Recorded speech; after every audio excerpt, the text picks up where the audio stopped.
درود بینندگان عزیز شبکه‌های اجتماعی دلیر موبایل، اونهایی که ویدیو ما را در یوتیوب، فیسبوک، اینستاگرام و تیک تاک می‌بینن. شهر دوشنبه امروز 25 ینوار 2022 است و ما در این ماه یک اقدام گرفتیم. کوتاه میگم اقدام ما 3 در 1 است. قهوه 3 در 1 شما دوست ندارین نه؟ آفرین.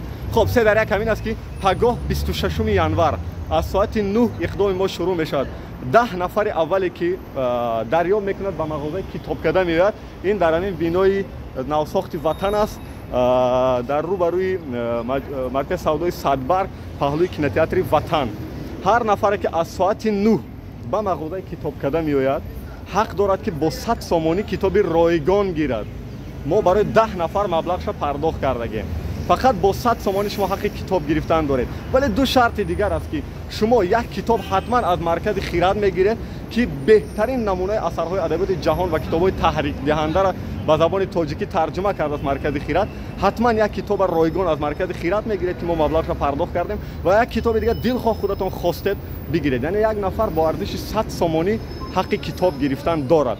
10 نفر اول ما مبلغش را پرداخت کردیم و شرط سیوم همین است که حتما به صفحه کتابخوان در یوتیوب آبونه شوید. یک صفحه است کتابخوان. اگر شما در صفحه کتابخوان آبونه نشده باشید از این کتاب‌ها نمیگیرید. خیلی ساده.